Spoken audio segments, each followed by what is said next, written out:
This is our November 7th, first Wednesday, the second one of the season. And this is the library's 7th year in participating in the statewide program done by the Vermont Humanities Council. It's now in 9 libraries across the state. This year we again have Brattleboro Savings and Loan, Downs, Racklin Martin, Wyndham World Affairs Council of Vermont, who will be actually sponsoring next month's lecture. And this year we have 2 new sponsors, the Vermont Country Store and New Chapter Incorporated. I really thank them. And of course the Friends of the Brooks Memorial Library. They're the major sponsor. And if you're not a member, I encourage you to join. We have some membership applications. Tonight, Vermont Humanities Council would like you to sign their register before you leave if you haven't before. And we have a feedback form that we use to plan our talks for the following year. It's my pleasure tonight to introduce to you Susan Cooke Kittredge.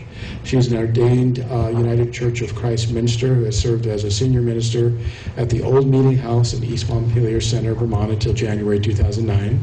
She now lives in Shelburne and continues her ministry by serving Vermont churches when the need arises for short-term pastoral coverage.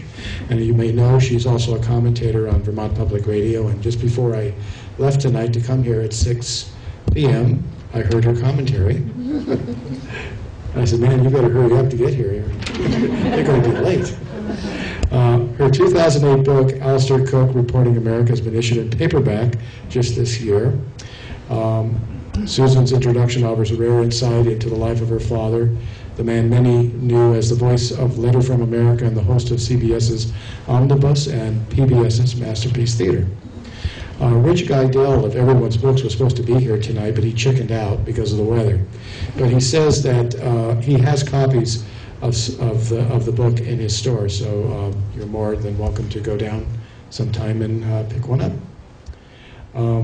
Our next lecture, which will be on December 5th, will not be here, but in the First Baptist Church, because we'll be hosting David Sanger. As you know, he's the New York Times chief Washington correspondent, and he will offer a look inside the Obama administration's use of innovative weapons and new tools of American power to manage rapidly shifting global threats and challenges. And so, since there will be another 4 years of the Obama administration, I don't know what he's going to talk about if the guy got elected, but I guess we're safe now with that topic. So I hope to see you there, and hopefully it'll be a nice evening. So please welcome Susan Cooke Kittredge.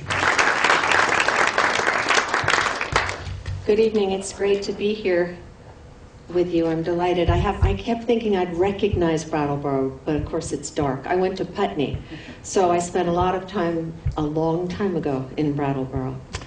So I wanted to start this evening by sort of having you think about what you think Americans think of my father, and you probably would say that most Americans would say he's sort of a quintessential British, urbane, erudite, educated person. And of course, Britons would say, well, he's American, actually.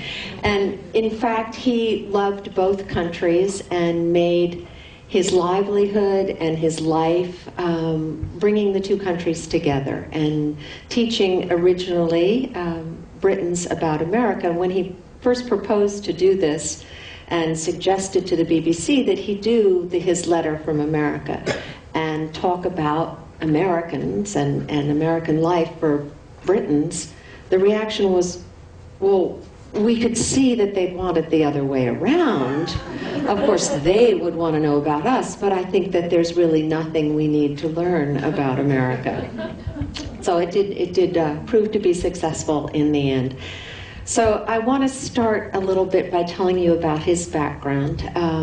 He was born to a very poor working class family. His father, my grandfather, was an iron fitter and by trade, and a Methodist lay preacher on the fly, so to speak. And my grandmother ran a boarding house, a kind of boarding house in Blackpool where you took in 30 people at a time, and each couple would come in with their own food.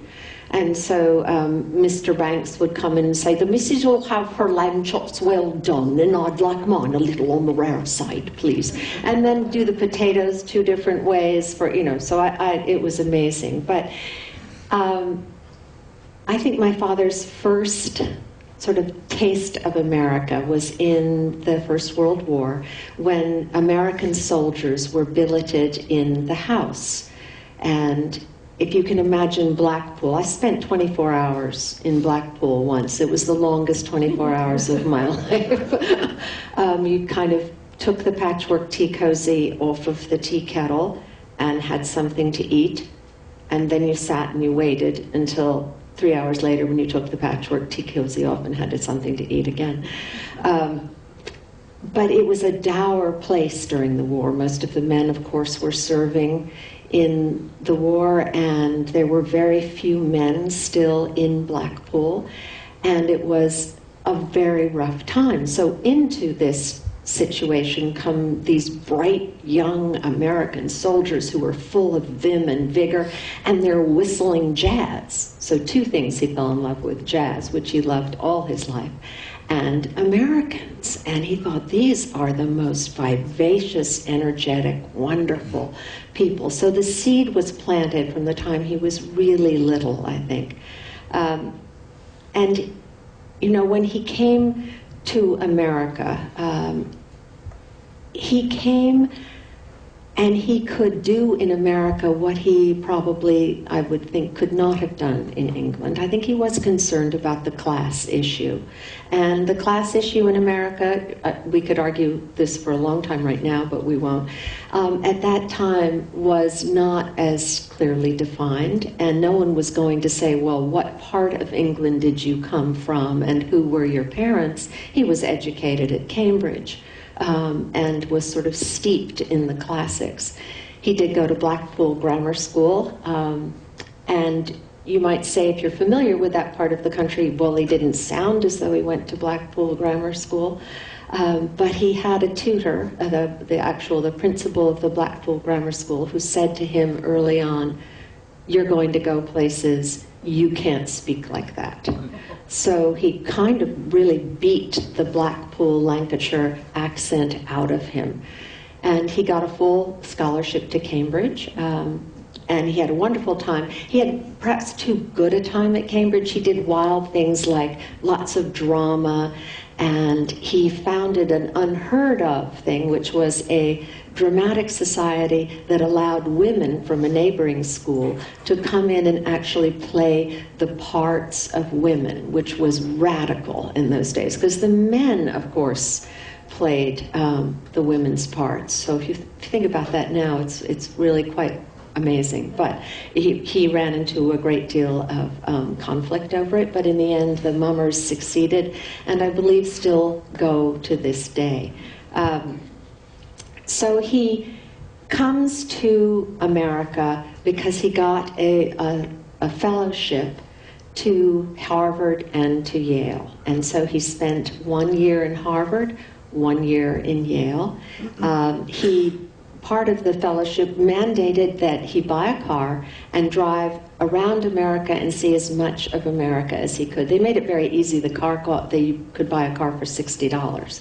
So he bought a car and he started driving around, and he just fell in love with the country, with the topography, with the land. If you can imagine, he was 11 years old. He used to say, I was 11 years old before I saw a tree, because the landscape in Blackpool is just wind-blown and beaten, and there's nothing really higher than a bush that comes up to your knees. So at 11 years old, he was driven out into the country to see a tree, and it inspired him so much that he came home and he wrote a song. I should have brought the tape. He wrote songs and played the piano, among other things as well, but he wrote a song called Spring Song, because he was filled with, you know, adolescent sort of passion and romance. But in Cambridge, he was mandated to do this. He drove across America, and he kept saying to people like the BBC, I really want to be a film critic, and I could write about American film for you. And they'd say, not really, thanks a lot, whoever you are, And he was very feisty and very determined. So one summer he said to the Observer, "I'd really like to be your film critic." And they said, "Sorry, you can't be our film critic." So he said, "Well, I'm going to Hollywood." Fine. So he goes to Hollywood, and he'd written to all the great producers and directors in Hollywood. And he did receive a letter back from Charlie Chaplin's manager, who said, "Yes, you could come by." So Daddy goes by. Imagine, at this point, Charlie Chaplin was the most famous person in the world, bar none, at that point. And Daddy goes to his office, and I'll read a little bit about this, but he does this kind of Superman thing. He knocks on the door. Mr. Reeves, I think his name was, says, "Yes, you can see Mr. Chaplin. He's been willing to see you." Now, that was kind of a fluke, because at that point, Chaplin had been raked over the coals by the press, mostly for his second divorce. And he didn't want anything to do with the press.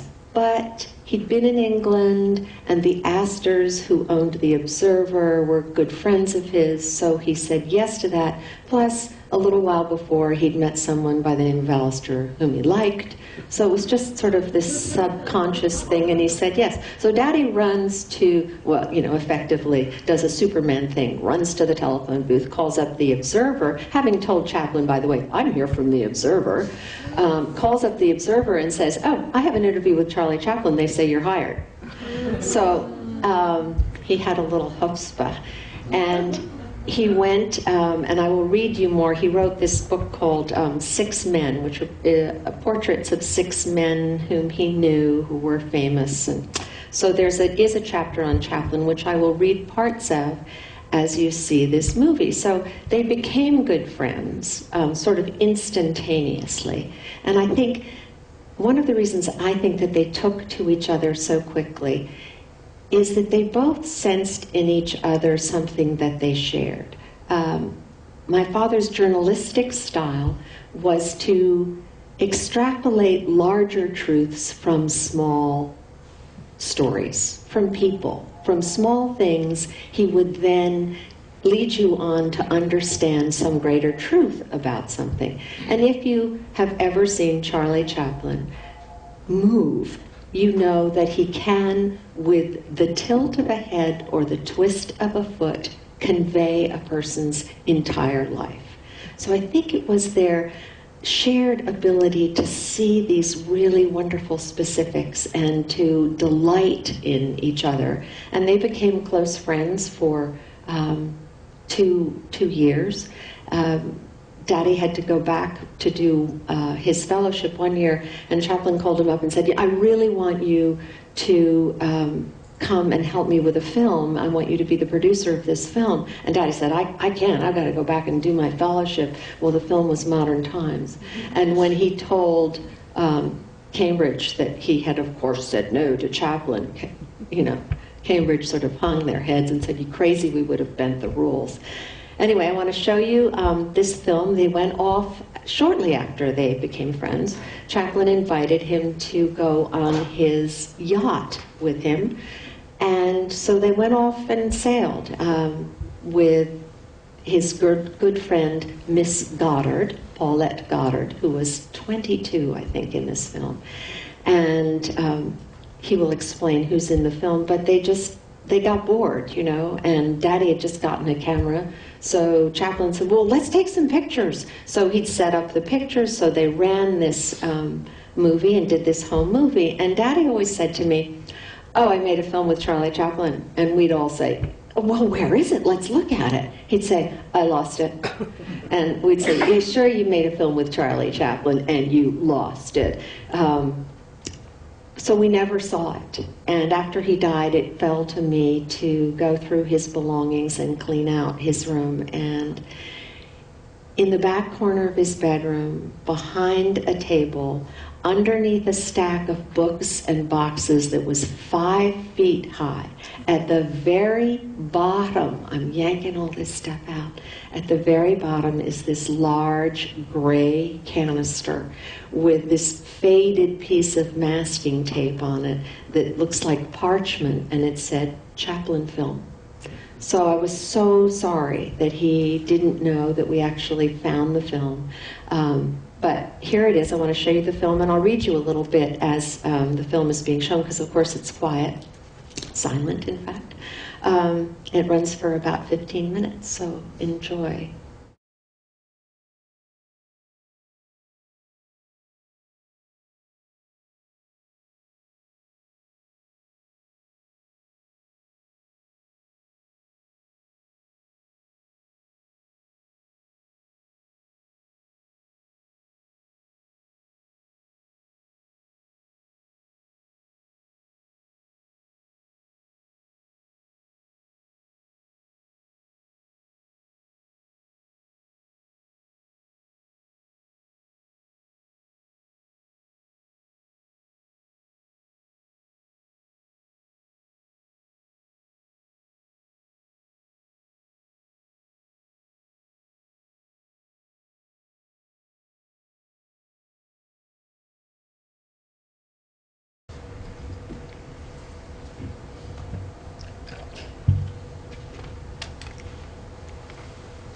So when, as I mentioned, my father then started working for the Manchester Guardian in 1945. He became the chief American correspondent for the Manchester Guardian.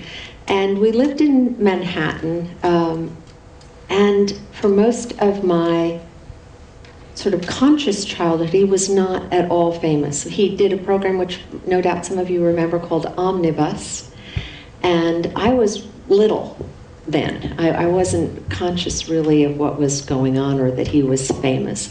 What I remember about Omnibus most was that it was a live show, no taping, and it ran, you know, Leonard Bernstein's scientific inquiries, plays, operas, wonderful things happened.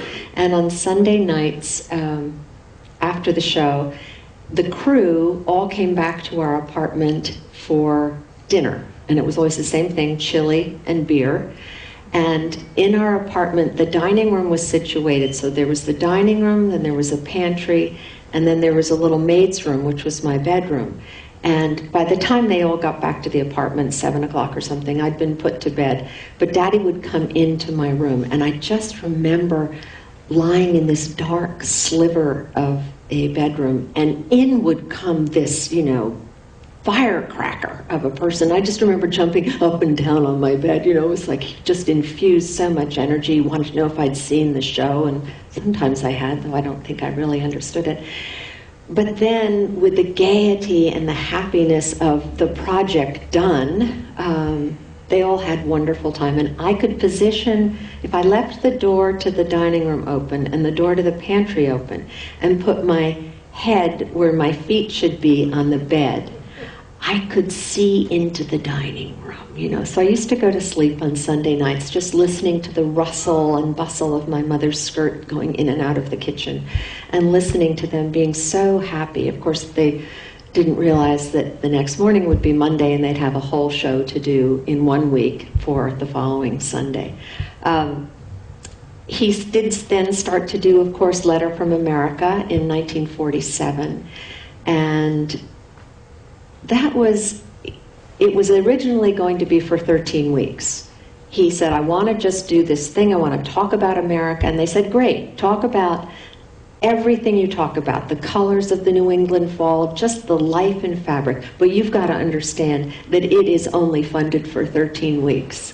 I don't care if you're the best thing since sliced bread. After that, it's over. We don't have any money. It's going to be finished. And Daddy used to say, after 55 years, when he got up to acknowledge this, he said, well, somehow I coyly say they forgot. And we just have had a wonderful launch at BBC last week.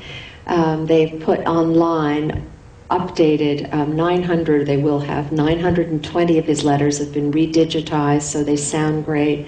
And you can see the manuscripts that he wrote, and then see the actual written manuscripts. So the online archive was launched last week at a big reception, to which I was supposed to go, but guess who kept me here? Yeah. Sandy. Yeah. Anyway, so he worked really hard in those years. He did Letter from America. He filed, he was working for the Manchester Guardian. Omnibus stopped in 1962, so then he was just a hard reporter. And he wasn't famous at that point. By the time he became famous and started to do Masterpiece Theater, and also his series America, which was on a 7-part TV program and then book as well, I was married and living in Vermont. And I didn't recognize his notoriety until we went to England sometime in the 70s for Christmas, late 70s, and we walked in. He'd just been knighted. And we walked into the Connaught, I think we were having dinner, and we walked in and, the doors are opened and they're saying, Sir Alistair, Lady Cooke, and I'm going, what is this? I just remember having to run to the loo because I was laughing. Oh, that was really not very good. It was kind of rude, so. But we had there were wonderful times when I remember that he worked at home for once. So, for all his career. His study was right in the house, so the doors were shut. You didn't go in there. Underneath the sills of the doors, the billowing blue smoke would be coming up. But you didn't go in there, and I just sort of left him alone. There was one time, though, when I was very much a part of what happened, and that was the afternoon when Kennedy was assassinated. And I remember that Friday afternoon, so I'm sure you all remember exactly where you were. I was a cheerleader for the basketball team. I had on a little, cheerleader's uniform, and it was Friday afternoon, and we were coming downstairs to get on the buses to go across town to the competing team's venue. And we were greeted by a weeping teacher who told us what had happened. And I remember just walking around the block with a friend of mine trying to get some sense into it. I remember walking home then and feeling as though there was no sound, that somehow people were sort of reeling on the streets as though gravity had lost its pull. Nothing was anchoring people, and it was very dizzying to me, and I wondered, at the silence of grief, deep grief. And I got in to the apartment and opened the door and was smacked back to reality, because everything the street lacked, all the energy and the noise and the vibrancy was right in that apartment. And the phone was ringing, and the typewriter was going like, he had typed with 2 fingers on the typewriter, and we had 2 televisions in the house at the time, one in the back and one in his study. And I realized that actually I could be some help. So I would stay at one television in the back room and look at the other stations. There were 3, right? And then come and tell him what had been found out, what might be important to report, what needed more looking into. And we did this all night long. We were in the apartment alone. And I remember that around 11 o'clock, we were rumpled and tired and hungry and thirsty. We hadn't had anything to eat. We were exhausted. And I remember, as though it were yesterday, he's standing on the telephone, because the phone kept ringing, file your report, file your report, file your report. And he picked up the phone and he said, listen, we are doing the best we can. And I sat there. We. There was no one else in the room but the 2 of us. And in that simple word, there fell from my psyche sort of just veils of adolescent insecurity. It wasn't that this was a new idea. It was just that it was an affirmation of something I suspected he felt, but he was a pretty proper Britishman. And he was, from that point on, it was just a very different relationship for us, I think. He was very encouraging of my own writing career and used to take short stories and give them to his, Bennett Cerf at Random House, and that was, terrific. He did also, there was the time later on between high school, right after high school, when I was working in Manhattan in publishing myself, and it was the convention in California. And Daddy was in California, but apparently not going to go to the convention. Somebody else was there. But he was with a friend who said, I've never been to a convention. I want to go to a convention. So they went to the Ambassador Hotel. And I had this sort of guttural, Malcolm Gladwell blink at the time, though we didn't know to call it that Daddy must have been somewhere around there, because he didn't call. He didn't call the next morning when we all awoke to find out what had happened, nor did he call the rest of the day. He didn't call again until the following evening about 6 o'clock. And his voice was a grave rubbing of his normal voice. I wasn't to hear that voice again until the weeks before he died. Because what had happened was that they had gone to the Ambassador Hotel, and it was such a crowded mess that Daddy said, let's get out of here, this is awful. And Pierre Salinger saw him and said, Alistair, come this way. Come into this, it was a little sort of dining room, very small dining room, right off a pantry. Come in here, he's agreed to come talk to you when he comes through, and he will meet with you. So Daddy was thrilled, and so he was in this little kitchen ante-room, and suddenly someone dropped a rack of trays. Oh, that's what it sounded like. Or took a tray and banged it against a wall. Of course, it was gunshots. So they ran through these swinging doors, that didn't have the little glass peepholes that some of the old ones did. And they ran through the swinging doors, and there they were.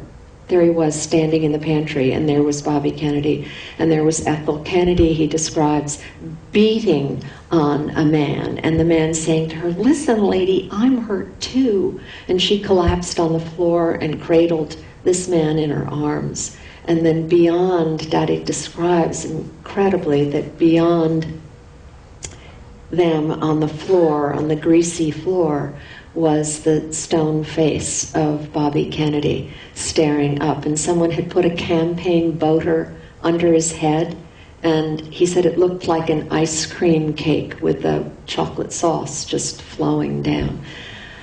And he staggered back into the kitchen. Now, he had a bad stomach. Now, you notice just in those little descriptions, he never said, it was awful.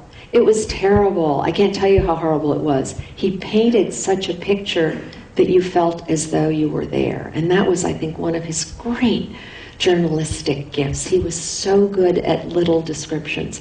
But he staggered back into that kitchen, feeling literally sick to his stomach, found a pencil and a napkin, and started to write. He always has said that a true professional is someone who does his or her best work when they least feel like doing it. And that's obviously what he did.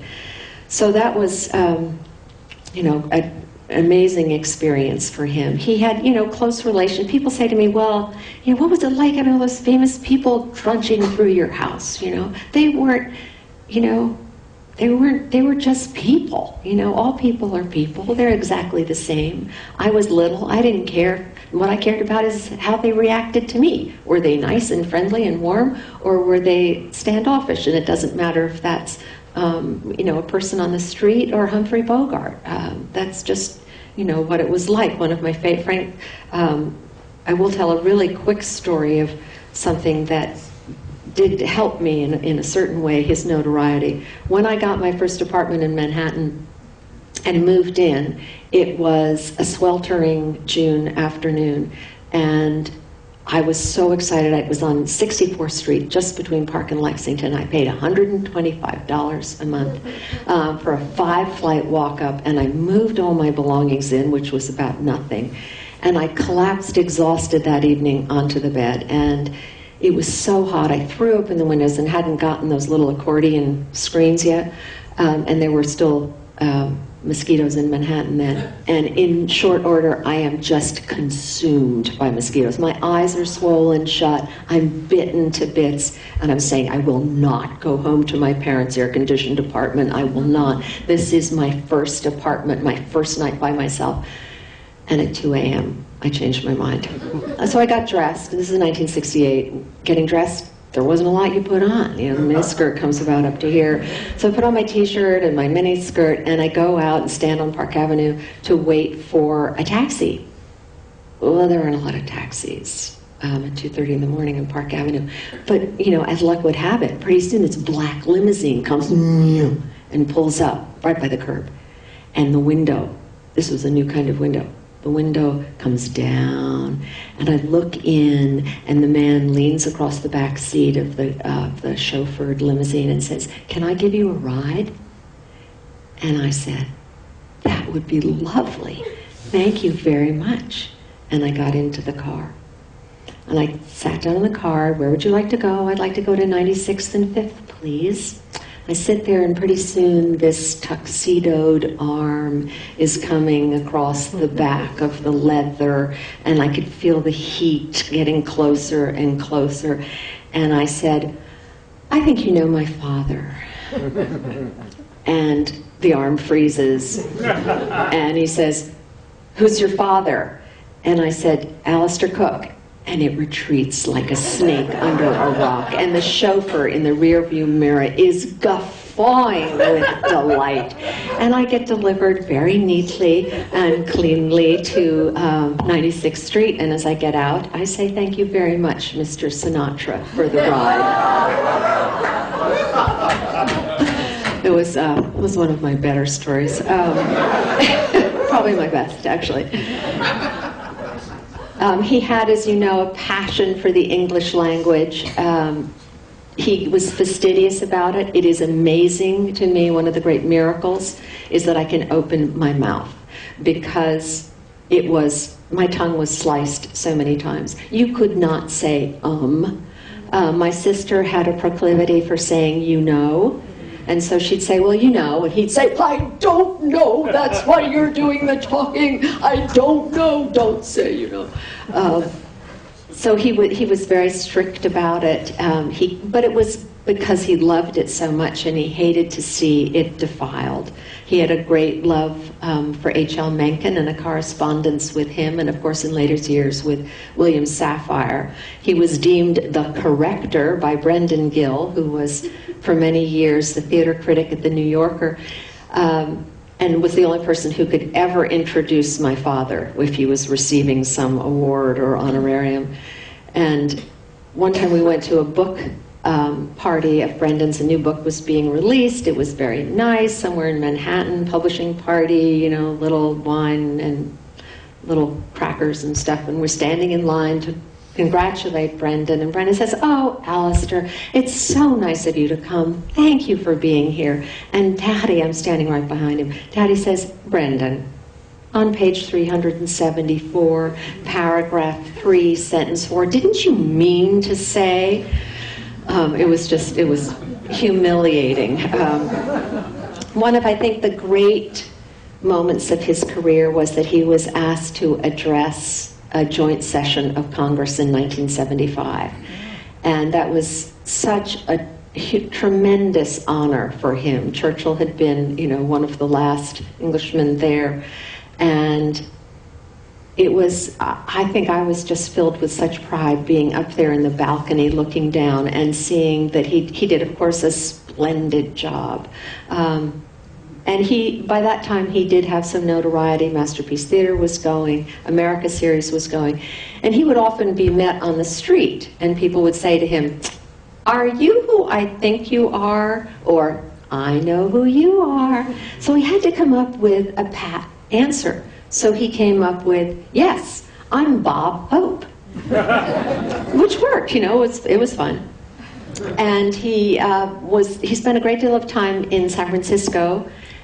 I have a brother there and in London, and they used to stay at the Huntington Hotel. So he's walking down the steps, the great stone steps of the Huntington one day, and coming up the stairs is an elderly woman who looks up at him and says, "I know who you are." And he said, "Yes, I'm Bob Hope." And she looks at him and said, "Isn't that interesting? I'm Mrs. Bob Hope." And she was. So they both just sat down on the stairs and laughed and laughed and laughed. He, of course, loved, people think he was a serious man. He was a very funny man, and he was an uncanny mimic. Maybe he learned some of this from Chaplin. Uncanny mimic, brutal, and it's been inherited by one of my daughters. But he loved to have a good time. He loved to play. He loved jazz. And I think one of the things that he had told this wonderful story about Father Hines and how he used to practice before his gigs. And he'd say you'd expect that Father Hines would be spending hours and hours, doing riffs and interpretations. He said not at all. For 4 hours every day he practices the concertos and sonatas of Bach and Mozart. And then he starts his jazz. And in a sense, Daddy's life was kind of a jazz riff. He was steeped in the classics at Cambridge and Harvard and Yale, in the Bach and Mozart. And then he came to America, to the country that gave birth to jazz, that had all the passion and the freedom that he lacked and would never have really had in England. So his life was a jazz riff of sorts. He loved coming to Vermont. As I mentioned to some people, I went to Putney, and my brother, his son from his first marriage, also went to Putney, and he was completely committed to that. I don't think he was committed to the idea that I would stay in the wilderness. So he used to be very upset that I'd left all sophistication in society and gone to live in Vermont. But in fact, he came to love it almost as much as I do. So he would come for Thanksgiving and Christmas. And at the time I ran in the early 70s, a pick-your-own organic strawberry farm. And I did I made my own soap. There wasn't anything we ate that wasn't grown on the farm or a neighboring farm. So he'd come for Christmas, and I remember going to the little Edward Knapp Airport in Berlin, picking him up, and I had one of the first Subarus. I'd say, "Oh, Daddy, just put your suitcase in the back of the Subaru." So he opened, I remember just opening the back of the Subaru, and in fact, there were the Christmas geese. Honk, honk, honk, honk. Oh, wait, shuts the door, sits with his suitcase on his lap all the way home. But he loved, some of his best letters from America, I think, were talking about Christmas in Vermont and Thanksgiving and all of things like that. He also had one thing that we did find before he died is he had been commissioned during the Second World War to drive across America and see how the war affected normal people. So he did 2 trips across America. These were dirt roads, most of them, and drove up and down Vermont, drove up Route 12. Any of you are familiar with Route 12 going into Montpelier. He talked about, the gas station in Northfield Falls that needed painting, and I'd say, "Daddy, it still does. It looks exactly the same." But he wrote this book, and then by the time he'd finished it, the war was over, and nobody cared about that anymore, so he just kind of put it aside. And people wanted ticker tapes and babies and things like that. And he'd say, "I lost that manuscript." And when about a month before he died, we were cleaning out a closet in his office, and there in the back of the closet was the manuscript, which became a book that we published later called The American Homefront. And it was, a wonderful story. So that was great that we found that. I'll just tell you a little bit about his theological background, because that was a connection for me, and then I'll take some questions. Because of his being steeped in this Methodist lay father, when he went to Cambridge, he essentially left God before God would leave him, he said, for 3 reasons. One, he had a cowlick, and he had to put grease on his hair to make the cowlicks down, which would, of course, be vanity, for which you would go to hell forever. And he loved, as we know, jazz, and that wasn't allowed. And third, of course, he thought girls were the cutest thing God ever made, and if God had any idea what he had in mind, he, didn't want to be around. But in his later years, and particularly when I went to seminary and told him what I wanted to do with my life, and through my ministry, he started to revisit all of his own upbringing. And he said at one point, there isn't a day that doesn't go by that I don't recall a piece of scripture that I learned by rote at the age of 8. And he said, I know that it's the foundation of who I am. So that was a nice thing for us to share in wonderful ways. And when he died, he had written a sheet and said, I don't want a funeral, I just want a concert. And he wrote down the list of all the songs he wanted played, a lot of jazz. And in the left-hand margin it said, no eulogies, no prayers. I said, okay, that's fine, we'll do that. That'll be okay.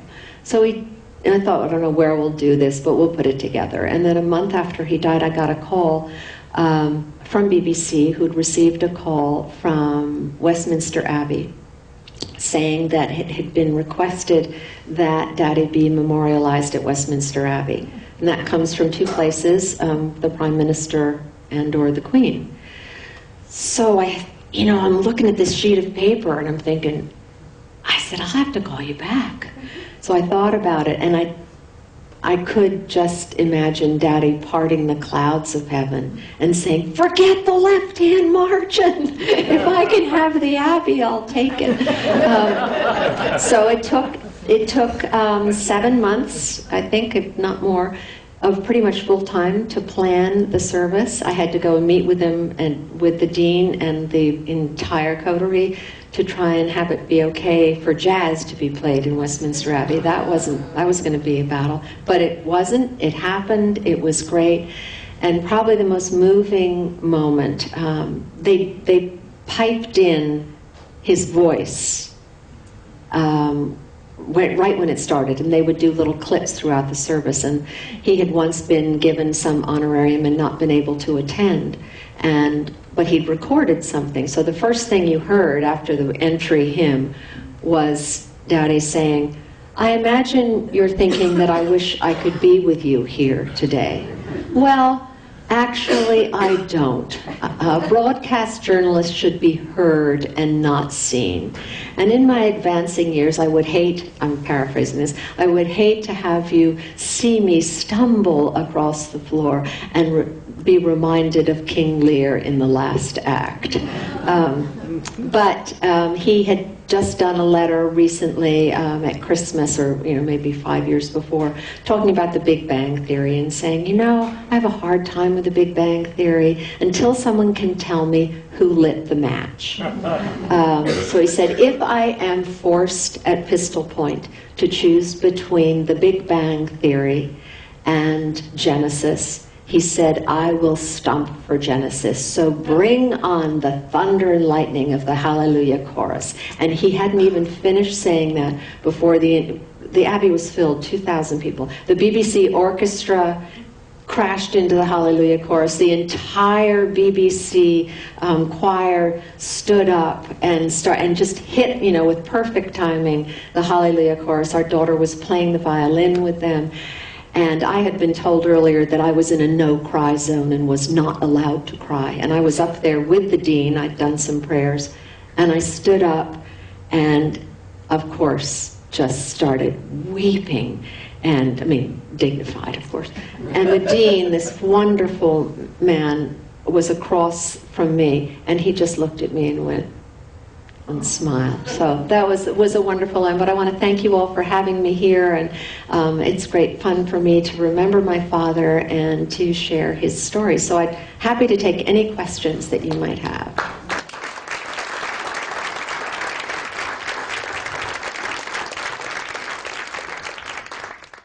When you read your father now, something he's written, do you hear his voice, or do you read him the way we would read him? I definitely hear his voice. you hear him talking. I definitely hear his voice. But I also, we are so lucky because there are so many recordings that he's done, and BBC has put out collections of his letters. So I have them on my Nano. So I can go out for my morning constitutional and listen to him all the time. And you know, most of us, when we lose someone we love, we have the "you've reached the Smiths, leave a message and we'll call you back," and that's it. So having someone's voice, I would encourage you all to record each other, because the voice is such a wonderful thing to have. So yeah, I hear that. I'm so familiar that I do hear it. Yeah. Anybody else? Yes. What were his favorite masterpiece theater masterpieces? That's hard for me to say. He really enjoyed masterpiece theater. He loved doing it. He certainly loved upstairs, downstairs. You know, that was such a great success, and he had so much fun early on doing that. I can't think. I'm afraid I can't answer that really well. You want to tell the story of how he did the intros to Masterpiece Theater? Well, tell me if I'm not telling your story. He wrote them down and memorized them. And he, as was true also in Omnibus, he never had a teleprompter. He could commit all of it. He had an unbelievable memory. So he could commit them all to memory. And which was also true with his letters he read, but his sense of timing was so terrific that if he did the introduction for Masterpiece Theater and one of the producers said, "Oh, Alistair, you're 45 seconds too long," he could go back and edit 45 seconds out just perfectly like that. Is that what are you thinking? Yeah. He had a phenomenal memory. And you know how people say that when you die, you start to look back over your life? When he was dying, since world history was his life, he had to let go of all of world history. And I remember my husband calling me from Vermont when I was in New York with him, and he said, "Where are you? How are you doing?" I said, "We're at the Boer Wars. We have a ways to go." Anybody else? Yes, David. Susan, tell the story about how he kept his string of radio shows going when he was sick. 2,897 broadcasts, letters from America. In the 55 years, he missed 3. David and I served a church in East Montpelier together. We're ministers. Some of you may be. The idea of only missing 3 sermons in 55 years makes me want to lie down. But if he often didn't tell a lot of big powers at BBC what was going on. So one time he's in the hospital, in New York hospital, and he's having a pacemaker put in, and it's August. And the engineer comes, who's in cahoots with him, comes to the hospital, and it's hot. The air conditioning is going, but it doesn't work for the sound engineer that the air conditioning is going. So for 30 minutes in Manhattan in August, they shut off the air conditioning in the cardiac wing of New York Hospital. But, you know, he did it, and wherever he went, if he came to Vermont, he would record here. If he was, you know, anywhere in the country or the world that he was, he found a recording studio and recorded there. Anybody else? Your father had a passion for the arts and theater. Was hard journalism a way to make ends meet, or did he have a sincere passion for that as well? I think he would always say that he was first and foremost a reporter. That was his real passion, without question. He became connected with the arts and theater through Omnibus because it exposed him in the 50s to this, you know, booming industry in Manhattan. So he became very well connected in Manhattan through Omnibus. But he was a reporter first and foremost. It was very annoying on elections because he would never say who he was going to vote for. Yes? And for golf. Oh, and he would play, hit chips out on Central Park during the winter. We had, yeah. And there was a film made, right, a golf movie of some sort? Well, there was a golf movie made, and there was also, he did 2 movies. He did one on Mark Twain, and he said without doubt it was the best thing he ever did in his life. This too was lost. If anybody out there knows where that film is, it would be, he said it was better than America, better than anything. He loved his Mark Twain film. He also did a movie on golf. And from what I hear, it's really a blessing that that was lost. It was apparently no good at all. But he was passionate about golf, just passionate about it, which was great. He wasn't, in Cambridge, he was a gymnast. So he used to, go on the bars and stuff like that, but he was not an athlete beyond that. And so in his early 50s, when he was about 50, my mother said, "Stir your stumps, Alistair, get out, you've got to do something." So he took up golf, and it was great for him. Anybody else? Susan, was he his own agent? He Did he ever have an agent? No, he didn't have an agent. He was his own agent, so to speak. Yeah. Tell us a little bit about your mother. Oh, I would love to. My mother was an artist. He was married to Ruth Cooke, Ruth Emerson, for I think 7 years. And then my mother's first husband died in World War II. And they fell passionately in love. She was renting out her first husband's, what had been his, he was a psychiatrist, his office. And she put an ad in the New York Times. Any of you have ever, in the 60s and 70s, were in Manhattan in the subway, it used to say, "I got my job through the New York Times," right? Well, he used to say, "I got my wife through the New York Times," because he rented that office. But she was an artist, born in Montclair, New Jersey. Congratulations! And went to art school in Florence and Paris and Manhattan. And that's what she did all the time. And she was a real, he used to call her Tootsie, and she was a Tootsie. She loved music, she loved to dance, she loved to party. She painted avidly all day long and always had a studio. But she never said no to him. I mean, my goodness, he'd finish work, he'd sit down at the piano, play the piano for half an hour, 20 minutes in the evening, go in, they'd have their scotch and soda, watch the news, have dinner, and then he'd want to go out to a nightclub. This too makes me want to lie down.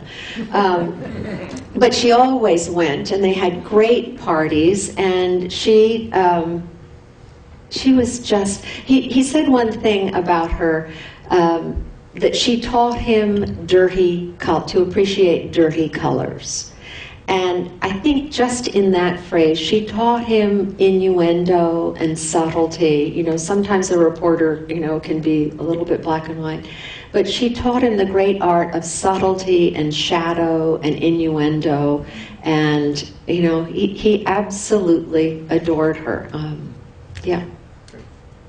Was home base New York City? Home base was New York City, yes. Manhattan, they lived in the same apartment for 58 years, 55 years, I guess it was.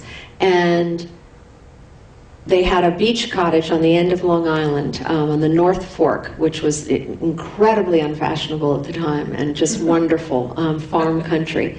And it was just a little cottage on the top of a sand bluff. So you talk about the perfect place to swing a golf club. So there were, Peconic bays filled with golf clubs off this very steep sand bluff. He would hit the golf clubs.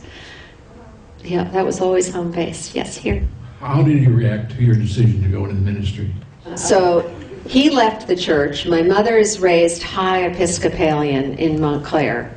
She goes to the rector at the age of, 15, and says, "The bread and the wine, are they symbols, or do they really turn into blood and flesh?" And he said, "They really turn into blood and flesh." So she was in love with him. He was so handsome, but she just couldn't go back. So they both had terrible times with the church, felt that they had been raised by harsh, judgmental deities. That's what God was to them. So the greatest gift they could give their children was not to have them go anywhere near a church. So they were bound with this. And so when I said, I got married when I was 19. I did not go straight to college. So, and then I had 5 kids. And when I decided I wanted to go into the ministry, I'm going, oh, shoot, I forgot to go to college. So thank heaven for the adult degree program that Norwich bought from Goddard, because I lived in Middlesex and I could do that undergraduate. And so through my whole undergraduate, I didn't tell them why I was going to undergraduate school. And then, you know, you're applying to seminary, you kind of have to fess up. So I told them that I wanted to go into the ministry, and I think they were the only 2 parents in Manhattan who hung their heads and said, what have we done wrong? But they both came around to it. And my mother, who was believed that you couldn't believe in religion and science, to the day the day before she died, was always curious, and Daddy, I think, actually was incredibly supportive and loved coming to the old meeting house on Christmas Eve and reading scripture, and yeah, so it was very healthy, I think, in the end, but it was a shock. Anybody else?